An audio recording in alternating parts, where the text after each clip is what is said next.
sala de aula é que se muda uma nação. Na sala de aula não há idade nem cor.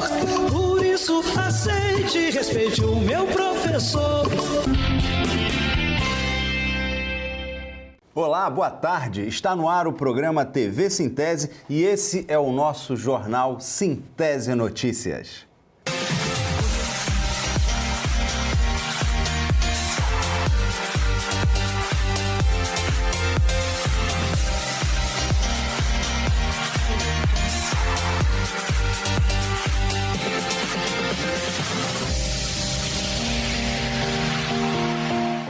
Cadastro para o processo da URV continua.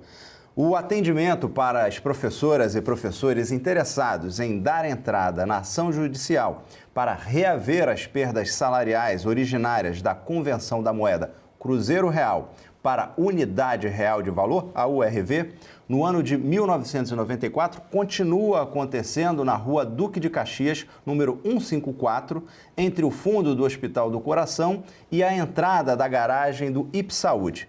O atendimento acontece das 8 às 17h30, sem fechar para o almoço.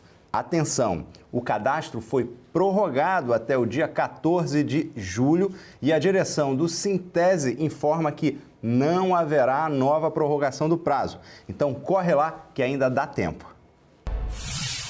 Bem, por hoje é só. O Sintese Notícias volta no próximo sábado. Até lá!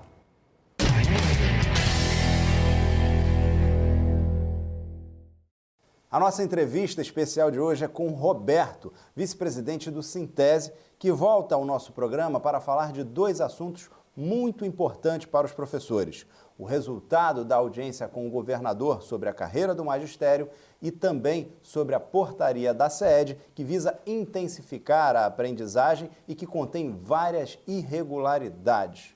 Boa tarde, Roberto. Boa tarde. Vamos começar do fim para o começo. Que portaria é essa e o que ela traz de errado? Veja, essa portaria ela foi divulgada nas escolas a semana atrasada, onde ela visa implementar na escola tipo uma terceira recuperação para os estudantes que tirarem notas abaixo de 6, né? Mas isso traz alguns problemas. A forma como ela está sendo implementada, imposta, sem qualquer discussão. Segundo, o desrespeito à própria legislação educacional, que no caso de Sergipe, a média que o estudante precisa ter é 5. Então, o estudante que tira abaixo de 5 é que é obrigatório ele fazer uma recuperação. Então, o estudante que tira abaixo de 6, entre 5 e 6, ele não tem nenhuma obrigação legal, porque ele está acima da média da escola. A portaria ela afeta diretamente a autonomia das escolas e dos professores em discutirem forma de recuperação dos alunos. Então, isso é um papel que cabe à escola e aos docentes, de acordo com a realidade dos estudantes e a realidade educacional da escola. Então, a escola discute formas de recuperação do estudante, que necessariamente não precisa ter uma semana, como a SEED quer implementar, uma semana de recuperação desse estudante, ela pode ser progressiva, processual. Então, as escolas que discutem as formas de recuperação, a gente entende que é grave nesse sentido. Uma outra questão que para nós é muito séria a SEED está tentando trazer para dentro das escolas o índice guia de avaliação de desempenho dos professores, que foi um método utilizado nos governos passados, que foi rejeitado pelos professores pela forma autoritária e impositiva que queria construir dentro das escolas. O professor ele precisa vir, por exemplo, no turno contrário, segundo a portaria, e segundo o índice guia, que já foi rejeitado, para promover esse processo de recuperação dos estudantes, que na nossa avaliação, além de ter um problema de ordem legal, porque os professores precisariam receber como hora extra, uma vez que eles estão trabalhando a mais do que a sua carga horária. Nós temos um problema de ordem pedagógica, porque muitos professores têm um outro turno já no outro vínculo público, trabalham em outra escola ou em outro turno, em outra rede de ensino. Não sobrevive com baixo salário que recebe, né? E quem é que vai fazer essa recuperação? Porque a recuperação do estudante, quem tem que fazer é o professor que está com ele diariamente, trabalhando com o estudante, e sabe quais são as dificuldades que o estudante tem e como recuperar naquelas dificuldades. Então, o processo de recuperação ele tem que ser um processo que seja permanente e que o professor seja o elemento, o elo do estudante no processo de aprendizagem para recuperar. A portaria não se preocupa com essas questões, por isso nós entendemos que ela é grave, entendemos que as escolas, os professores precisam resistir, porque a LDB, o Estatuto do Magistério, deixa claro que a recuperação ela é obrigatória, as escolas, os professores promoverem a recuperação dos estudantes, mas a partir da autonomia docente de construir diante das dificuldades de aprendizagem que os estudantes enfrentam. Agora sim, conte pra gente como é que foi a audiência com o governador.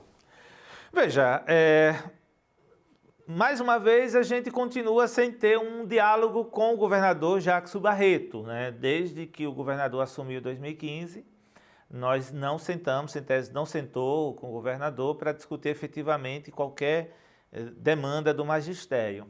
Ouvi até pelos bastidores que a única categoria com a qual ele ainda não se reuniu foi o Sintese, processo? O governador já se reuniu com todas as categorias, já negociou com todas as categorias, com o magistério não, mas nós fomos recebidos pelo vice-governador, Belivaldo Chagas, pelo secretário da Fazenda, o Josué Passos, e pelo secretário de Planejamento, o Rosman. Na audiência ficou claro que o governo pretende fazer estudos de como implementar um processo de retomada da carreira. Então, diante dos dados que nós apresentamos e deixamos claro a partir dos números, inclusive já discutido aqui em programas passados, que o problema não é de falta de recurso, é de falta de vontade política.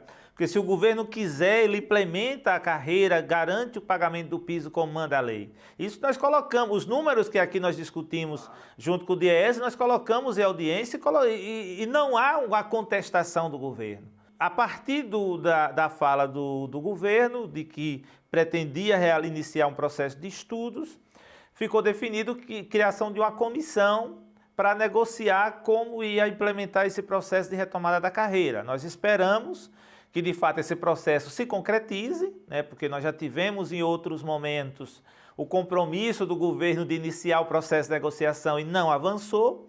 A gente espera que agora, a partir de agora, avance esse processo de negociação.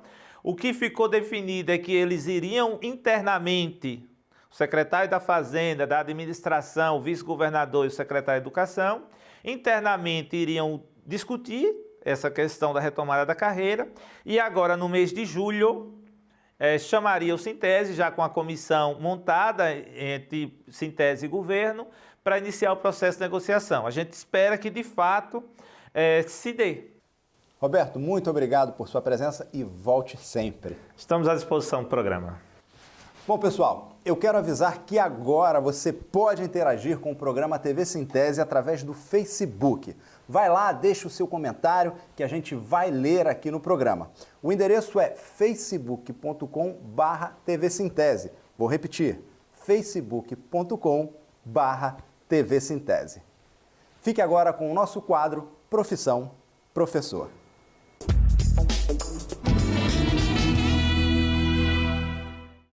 Ao longo de sua existência, a cidade de Estância destacou-se como um dos maiores celeiros culturais do estado de Sergipe. Vários artistas de diversas categorias fizeram parte do cenário cultural da cidade. Na tentativa de transmitir um pouco mais do potencial artístico de Estância para seus alunos, a professora Andréia Cardoso Oliveira, do Colégio Walter Franco, criou o projeto Nossos Artistas, Nossa Cultura.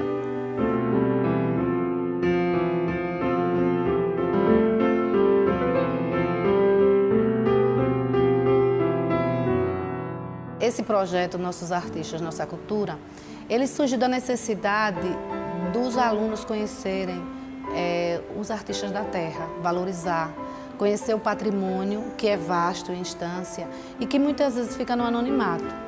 Daí eu solicitei que cada um deles buscassem na sua comunidade, no seu bairro, ou mesmo que não fosse no seu bairro, algum artista que ele se identificasse, que ele buscasse a conhecer a história de vida de cada um. A partir desse momento, dessa entrevista, eles produziram uma biografia, que foi que eles apresentaram depois, logo mais em sala de aula. Alguns levaram alguns artistas, outros levaram obras produzidas por eles. E daí eu imaginei assim, eu poderia ampliar esse trabalho. Nós poderíamos fazer um catálogo, porque a gente não vai deixar solto simplesmente aquela aula e morrer apenas na sala de aula. E eu e demais professores, nós fomos em loco, né, a cada um artista, para confirmar os dados, para verificar a veracidade e também pedir a permissão da publicação do material biográfico. O projeto foi desenvolvido como uma atividade em sala de aula. A educação patrimonial não é uma disciplina. Na verdade, ela é um conteúdo que eu utilizo nas minhas aulas de arte, como uma forma de valorizar o patrimônio da cidade, do município, do estado, do país, da nação. Então normalmente eu inicio a partir da casa. A gente aceita que qualquer pessoa adentre a nossa casa e faça o que quiser? Não. Por quê? Porque a gente gosta, porque a gente zela e porque a gente quer preservar. Durante este projeto, alunos entrevistaram artistas estancianos de 7 categorias: cordel, dança, artesanato, música, repente, escultura e pintura. Bom, o projeto eu achei deveras promissor, muito bacana, muito importante. Eu até a considero como um anjo da guarda, onde se prontificou a destacar a ênfase cultural de cada agente da nossa cidade. E eu tive a felicidade de realmente participar desse projeto, que é um projeto que deveras dá nome aos bois, identifica as pessoas que fazem a cultura do nosso município. Isso é muito bom e gratificante. É muito importante para nossa divulgação, bem melhor e valorizada a nossa cultura. Eu comecei fazendo tudo, tipos regionais, estátuas diferentes que vinham encomendar, eu fazia. Mas quando fiz a imagem, que o pessoal gostava e começaram a encomendar, só queria imagem, aí eu deixei tudo, fiquei só na arte sacra. E gosto muito de fazer arte sacra.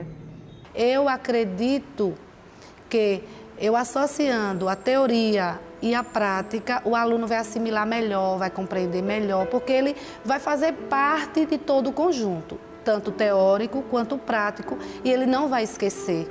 Eu acho um privilégio para mim, para os alunos da Escola Senador Walter Franco, ter professores assim, que ajudam no desenvolvimento dos alunos e faz com que nossa escola continue sendo uma das melhores do estado. Eu me sinto muito orgulhosa com professoras como ela que se preocupa com nós, nos levando para fora da escola, para nós conhecermos nossa cultura, para nos ajudar a desenvolver nossa personalidade como cidadãos e nos ajudar a evoluir como pessoas. E o mais significativo para mim é que normalmente diz assim, é público, a gente faz de qualquer jeito. E eu não fiz de qualquer jeito. Eu acredito, tenho certeza, que todo o salário que eu recebi, ele foi com muita honestidade. Então, para mim, é uma grande satisfação. Eu ter cumprido realmente com o meu papel de educadora. Viva a arte, viva a educação pública. Viva a arte estanciana.